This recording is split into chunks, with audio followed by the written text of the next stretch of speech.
Welcome to Defeat Dementia Naturally. I'm Dr. David DeRose, your host for this presentation. We're going to be looking at things that you can do to decrease the risk of dementia affecting you and those that you love. As we begin, who really should be concerned about this topic? You know, it struck me as a physician over the years that it seems that many times people who most need a message that either I have to present or someone else is presenting just don't seem to be tuned into it at all. So this is an important question. Just who should be concerned? Well, my appreciation for the answer to that question took on new significance when I was reading from the Morbidity and Mortality Weekly Report, the one edition that came out in May of 2013. That weekly publication actually comes from the Centers for Disease Control and Prevention, looking at a variety of illnesses and conditions that are affecting the American populace. In this particular study, some 60,000 Americans, a representative sample of people living throughout the United States, came under sharp focus as the researchers looked at just how prevalent early signs of dementia were. What they were looking at is individuals who had episodes of confusion, increased confusion or memory loss in the preceding 12 months. What did the researchers find when they looked at individuals 60 years of age and older? Believe it or not, they found that over 12% of those responding, and again, a representative sample, that means that statistically, it's likely that we're looking at a genuine cross-section of the American population. 12%, so roughly 1 in 8 people were saying, I've got evidence of cognitive decline. I've been more confused. I've had memory problems of an increased severity over the last 12 months. Now, when I looked at that, I said, okay, over 60 years of age, but there's lots of people who are living in their 80s, 90s. There's people over 100. Maybe the reason that percentage was so high was because of that older group. We would say it was skewed because of those older individuals with higher rates of dementia and thus symptoms indicating dementia. But that wasn't the case. Because when you looked at the age group, even 60 to 64 years of age, about 12% of them had early indicators of cognitive challenge. Who needs to be concerned about dementia? Anybody who's planning to age and to age with grace. Think about it, right? We're going to all have that 60th birthday if it hasn't happened already, and unless we succumb to something else. So the point is simply this: we need to be concerned about caring for our cognition. The evidence suggests that there are natural things we can do to defeat dementia. Those things, you might not be surprised, in the context of our series, can be aptly summarized with the phrase LifeStart. That's right, LifeStart. Let's take some examples. If you're not familiar, by the way, with the LifeStart mnemonic, it actually summarizes 9 essential lifestyle practices that can make a difference as far as decreasing your risk of a host of conditions and improving the quality of your life. If you're not familiar with the mnemonic, log in to our website at lifestartseminars.com and pick up our free ebook that will actually give you a little bit more insight into this paradigm. Well, LifeStart, actually those 9 elements, one of them, the S in LifeStart, so the first letter of the word start, actually stands for sunlight. Let's talk about that first as we're speaking about defeating dementia. Some very interesting research just recently coming out of the neurology literature, the journal Neurology 2014. What they found is they looked at the U.S. population, again, trying to get an idea of a spectrum of individuals living in this great country. They found that by measuring vitamin D levels, they could predict risk of dementia. there was what we call a dose-response relationship. In other words, what these researchers found is individuals that had very low levels of vitamin D had a significantly higher risk of dementia, over doubling their risk of dementia as compared to those with normal levels of vitamin D. As you looked at more modest decreases in vitamin D, that increased risk was somewhere around 50%. The bottom line is we need to ensure that we have optimal vitamin D levels. If you are vitamin D deficient, you are not on a trajectory to defeat dementia. You're actually increasing your risk of dementia. That's what the data indicates. So our first takeaway point in this presentation, we need to prioritize sunshine exposure. That's the way we make vitamin D. And if there's some reason why you can't do that, or you live in the part of the country or the world where you don't get much sunshine, then you need to take a vitamin D supplement. By the way, just an aside, if you haven't heard other presentations where I speak about vitamin D and parts of the world where you don't make much of it, especially in the winter months, then pay some attention to this topic. Just an example. Boston, Massachusetts has been studied. 4 months of the year, you cannot make adequate amounts of vitamin D because the sun does not come up high enough above the horizon. Edmonton, Alberta, Canada, 5 months of the year. Bergen, Norway, 6 months of the year. The same would be true in the southern hemisphere in the winter months there. So the point is, any question about vitamin D status, if you're not getting out in the sun, hey, you got any question? Just have your vitamin D level checked. What you ask for is something called 25-hydroxyvitamin D. Ask your doctor for that test. By the way, I know we go through some of this material quickly. We have a study guide that is free as well, gives you more information about the things we're talking about. Again, that's available for you free on LifeStartSeminars.com. Well, let's move on from vitamin D and the S, the sunlight, in the mnemonic LifeStart, and let's look at another element. In the word start, the T stands for temperance, total avoidance of things that are harmful, and moderation in things that are good, and the A stands for fresh air. There is a habit in America embraced by literally millions of people that is at the interface of both temperance and fresh air. It has to do with cigarette smoking. Does cigarette smoking have any role in cognition? Now, I know some of you, if you've ever smoked, you say, hey, smoking helps me. I get kind of a mental clarity when I have a cigarette. Well, let me tell you just a little bit about that. Individuals who are smoking on a regular basis, nicotine has what we call a very short half-life. What that means is from the time of your last cigarette until the time you start going through moderate withdrawal or early withdrawal symptoms is perhaps as little as 1 to 2 hours. What that means is you can start having a deterioration in your concentration. You can start feeling a little bit more anxious just because you're addicted to nicotine and you haven't had any nicotine in a relatively short time.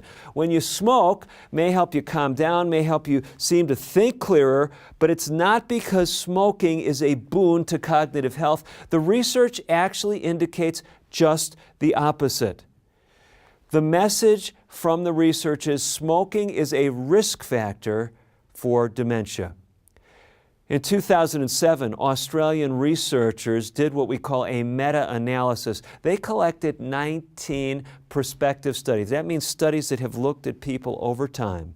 Involved in these studies were tens of thousands of people. In one of those studies, they followed individuals for up to 30 years. So, what did they find when they looked at these individuals? First of all, when they pooled all these studies, at the time of initial assessment, if you compared someone who had ever smoked with someone who never smoked, let's make it more dramatic. You compare those who are currently smoking and you compare them with those who never smoked, what kind of difference do you think they found? They found a 79% increased risk of having Alzheimer's disease, and a 78% increased risk of having what we call vascular dementia. So Alzheimer's is a form of dementia that can sometimes track in families. Vascular dementia is actually a dementia that is caused by small strokes or large strokes over time. Refers to the blood vessel supply to the brain. Bottom line, nearly a doubling of risk of showing up. When you're talking with the investigator, you have nearly twice the likelihood of having dementia if you are a current smoker. But that's not all. Remember, these studies, some of them followed people for 2 years, 5 years, some up to 30 years. What did they find is they followed smokers over time. So you get the picture? At any point in time, you interview a smoker, they're going to be more likely to have dementia. But now you take that person with no dementia and you follow them over time, what happens? There's an increased decline in cognitive abilities in the smokers over time. There is a 70% increased risk of developing Alzheimer's disease. Do you see, we're actually looking at two different things, and some researchers would say the study over time is more powerful because it suggests that it really is a factor related to smoking. If you just look at one point in time, someone could say, well, are more people with dementia, do they smoke? Is that what causes them to smoke or perpetuates their smoking? But if you look over time, what you see is greater development of Alzheimer's disease. I think you see the bottom line. The bottom line is if you are looking for more reasons to stop smoking, I mean, here it is. I mean, think about it. Think about it. Smoking is not just related to things that cut your life short, like cancer and heart disease.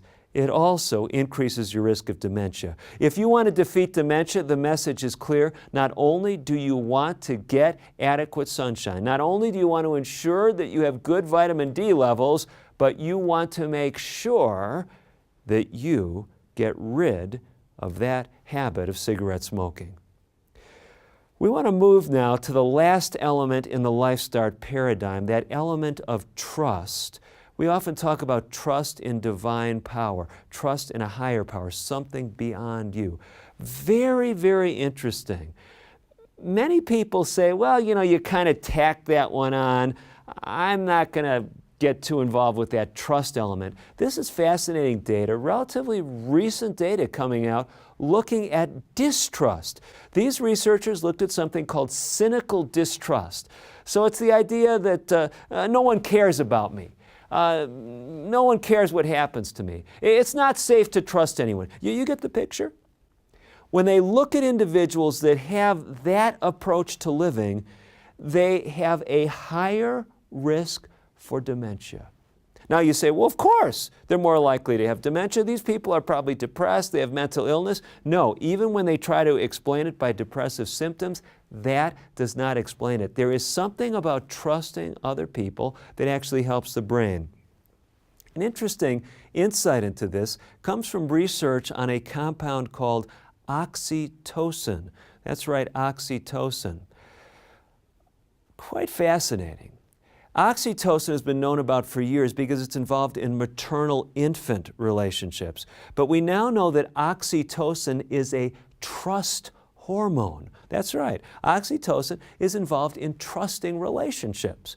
And so if you trust other people more, it actually helps your brain make more oxytocin. Now, it's actually made by the pituitary gland with signaling from the brain, but it's this whole neuroendocrine pathway that's involved in producing oxytocin. And what I mean by neuroendocrine, if that's a big word, it's simply the fact that the brain and the hormonal mechanisms of the body are connected, and trust is something powerful that impacts the brain and impacts us hormonally. So don't look at the LifeStart paradigm and say, well, the trust in divine power, that trust element really doesn't make much difference. When it comes to defeating dementia, the evidence suggests it is an important component as far as maintaining optimal cognition. Well, let's move on just a little bit further and look at some other natural strategies that can help us in this quest to optimize brain performance and to avoid dementia. Some of you may be familiar with one of my favorite brain health compounds. It's something called brain-derived neurotrophic factor. I know that's a mouthful, but let's break it down just a little bit. Brain-derived means this compound is actually made by your brain. Neurotrophic, neuro refers to neurons or brain cells. Trophic refers to growth. So this is a brain-derived, brain-made, brain-created, brain-produced compound that actually helps your brain cells thrive. Why BDNF is so exciting is it actually holds promise for helping us prevent dementia. Now, I speak about this in detail in my mini-series, The Brain Health Revolution, but I want to give you some of the high points. In that larger presentation, I speak about some of the far-reaching benefits of BDNF, how it can help you with depression, how it can help you with addictive states. But in this presentation, we're focused on dementia. And I want to look with you at two of the leading causes of dementia affecting millions of people in the United States alone. We're speaking about Alzheimer's disease, of course, and also that neurodegenerative disorder known as Parkinson's disease, because Parkinson's can also cause dementia. BDNF has been shown to help you decrease your risk of both Alzheimer's and Parkinson's. Well, the question then becomes, BDNF, how do I increase it? What can I do? There are 4 key strategies that can help you improve levels of BDNF, and thus, in addition to sunshine, in addition to trusting relationships, in addition to not smoking, just another window on things that can improve your likelihood of never having to deal with dementia. Let's go through these 4. The first one is dietary restriction. So if you're thinking in terms of our mnemonic, LifeStart, L for liquids, I for interpersonal relationships, F is for foods. So dietary restriction takes in foods, but it also takes in the T in LifeStart. T stands for temperance. So dietary restriction is the concept of eating what is good for you in moderation. Let's talk a bit about it. What's so interesting to me about dietary restriction is if you look at animal studies of longevity, you'll find that animals consistently live longer with modest caloric restriction. The evidence suggests that one of those health-giving attributes of dietary restriction is this, that it increases compounds of this BDNF. So if you're focused on defeating dementia, then you are going to want to do what? You're going to want to make sure that you do not overeat and that maybe you even practice fasting occasionally. Maybe skipping the evening meal. By the way, you don't want to skip breakfast. That's an important meal for optimal brain performance throughout the day. But skipping the evening meal can aid you in weight reduction and can also help increase BDNF levels. The reason I say that is in the research, cutting back on calories as little as 30% significantly boosts levels of this dementia-fighting compound. Well, if caloric restriction can help with boosting BDNF levels and also helping to avoid Alzheimer's, do we know why there are these connections? Is it only BDNF? Is that the only reason why I need to be careful as far as dementia? Because maybe I could do 3 of these other 4 things that Dr. DeRose is going to give us in this presentation, and I can eat as much as I want. Well, let me tell you, some very interesting research being done in the halls of those working with dementia prevention. One of the leading research groups is based there at Mount Sinai School of Medicine, now referred to as the Icahn School of Medicine. And what they've been studying is dementia. What factors predisposes to dementia? And they found in their research that dietary factors loom large when it comes to risk of dementia. One of the things that they highlight is having a special role in promoting the Alzheimer's disease changes in the brain is the consumption of saturated fat. Saturated fat is typically found in animal products. So what we're seeing here when it comes to that F in LifeStart is a very important aspect. We want to avoid overeating. We want to think about periodic fasting. And by the way, if you have high blood pressure, diabetes, questions about the safety of fasting, you want to check with your physician before embarking on such a practice. But you definitely can cut back on saturated fat. The way you do that is by eating less in the way of animal products and eating more in the way of plant products that tend to be low in saturated fat.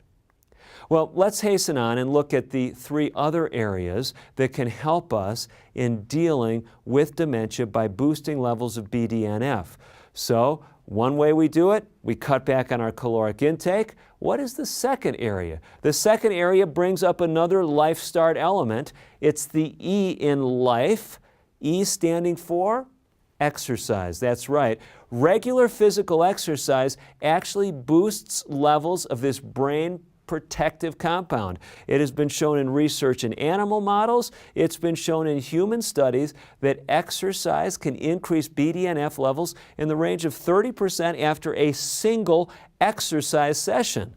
So the message here is if you're concerned about brain health, you need to be concerned about physical activity. You need to be making a regular priority of getting physical exercise.